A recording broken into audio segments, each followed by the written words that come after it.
Hi, I'm John Green. This is Crash Course World History, and today we're going to discuss the series of events that made it possible for you to watch Crash Course. And also made this studio possible, and made the warehouse containing the studio possible. A warehouse, by the way, that houses stuff for warehouses. That's right, it's time to talk about the Industrial Revolution. Although it occurred around the same time as the French, American, Latin American, and Haitian revolutions between, say, 1750 and 1850, the Industrial Revolution was really the most revolutionary of the bunch. No way, dude. All those other revolutions resulted in like new borders and flags and stuff.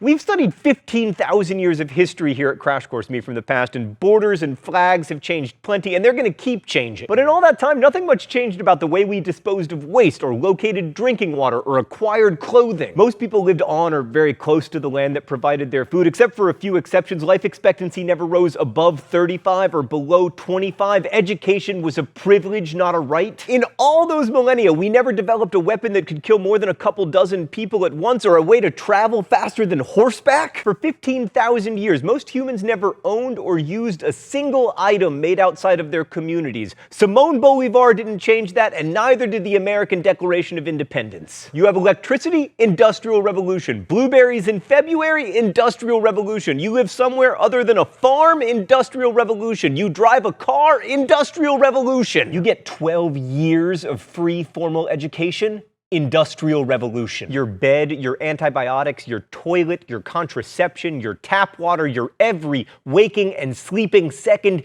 Industrial Revolution.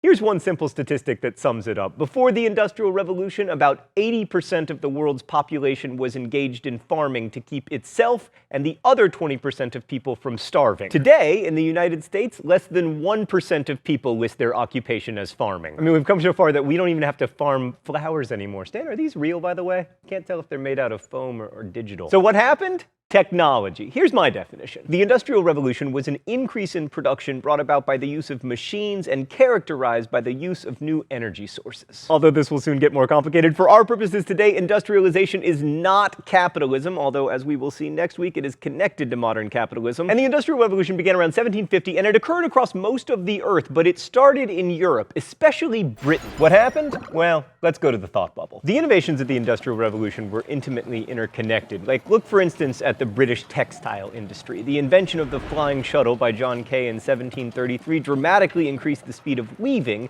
which in turn created demand for yarn, which led to inventions like the spinning jenny and the water frame. Soon these processes were mechanized using water power until the steam engine came along to make flying shuttles really fly in these huge cotton mills. The most successful steam engine was built by Thomas, they didn't name anything after me, Newcomen, to clear water out of mines, and because water was cleared out of those mines, there was more coal to power more steam engines, which eventually led to the fancying up of the Newcomen steam engine by James I got a unit of power and a university named after me Watt, whose engine made possible not only railroads and steamboats, but also ever more efficient cotton mills. And for the first time, chemicals other than stale urine, I wish I was kidding, were being used to bleach the cloth that people wore. The first of which was sulfuric acid, which was created in large quantities only thanks to lead-lined chambers, which would have been impossible without lead production rising dramatically right around 1750 in Britain, thanks to lead foundries powered by coal. And all these factors came together to make more yarn that could be spun and bleached faster and cheaper than ever before, a process that would eventually culminate in $18 Crash Course Mongol shirts available now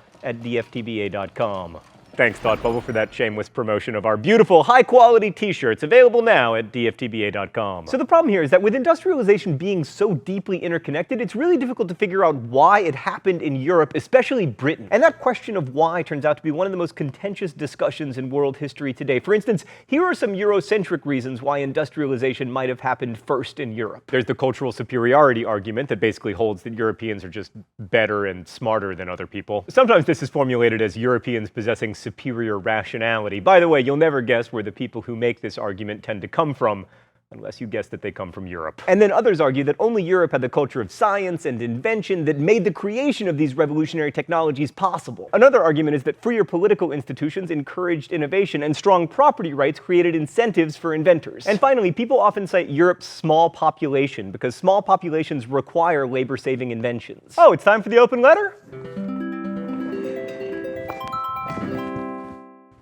An open letter to the steam engine. But first, let's see what's in the secret compartment today. Oh, it's a TARDIS, truly the apex of British industrialization. Dear steam engine, you know what's crazy? You've never really been improved upon. Like this thing, which facilitates time travel, probably runs on a steam engine. Almost all electricity around the world, whether it's from coal or nuclear power, it's just a steam engine. It's all still just water and heat, and it speaks to how truly revolutionary the Industrial Revolution was, that since then, it's really just been evolution.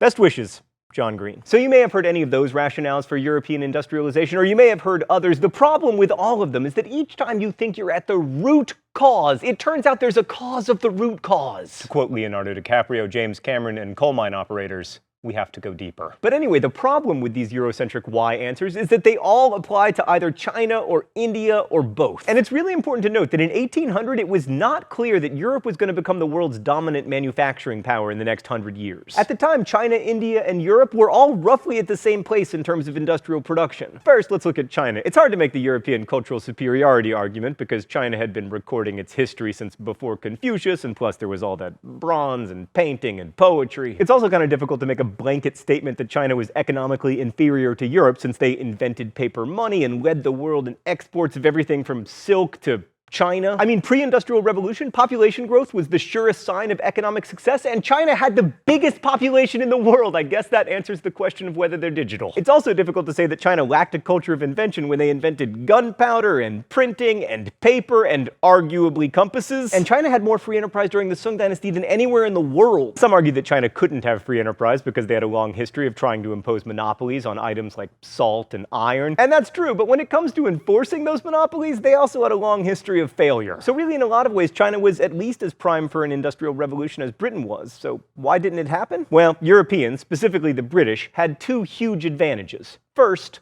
coal. When you trace the story of improved transportation or communication or industrial efficiency or better chemical manufacturing, it always comes back to coal. Because the Industrial Revolution was all about using different forms of energy to automate production. And England had large supplies of coal that were near the surface, which meant that it was cheap to mine, so it quickly replaced wood for heating and cooking and stuff. So that encouraged the British to look for more coal. The only problem with coal mining, aside from it being, like deadly and everything, is that the coal mines flooded all the time. I guess coal mining is also a little problematic for the health of the planet. But because there was all this incentive to get more coal out of the ground, steam engines were invented to pump water out of the mines. And because those early steam engines were super inefficient, they needed a cheap and abundant source of fuel in order to work, namely coal, which meant they were much more useful to the British than anyone else. So steam engines used cheap British coal to keep British coal cheap, and cheap British coal created the opportunity for everything from railroads to steel, which, like so much else in the Industrial Revolution, created a positive feedback loop.